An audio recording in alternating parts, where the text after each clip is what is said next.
بسم الله الرحمن الرحيم والنازعات غرقا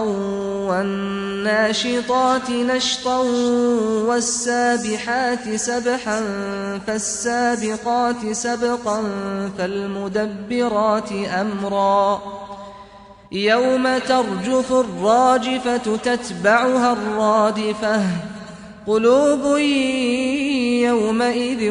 واجفة أبصارها خاشعة يقولون أئنا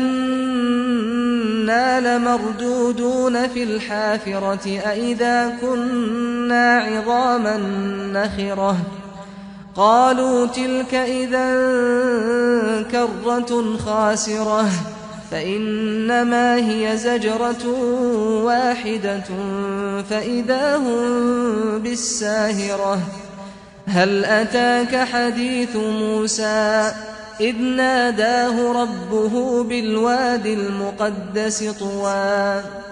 اذهب إلى فرعون إنه طغى فقل هل لك إلى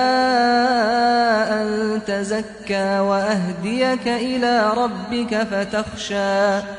فأراه الآية الكبرى فكذب وعصى ثم أدبر يسعى فحشر فنادى فقال أنا ربكم الأعلى فأخذه الله نكال الآخرة والأولى إن في ذلك لعبرة لمن يخشى أأنتم أشد خلقا أم السماء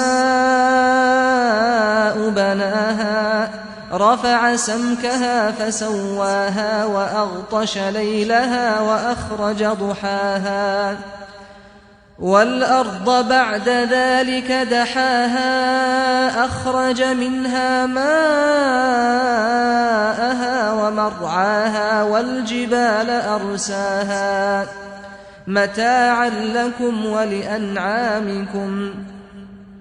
فإذا جاءت الطامة الكبرى يوم يتذكر الإنسان ما سعى وبرزت الجحيم لمن يرى فأما من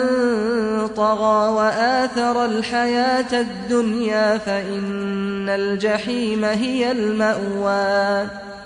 وأما من خاف مقام ربه ونهى النفس عن الهوى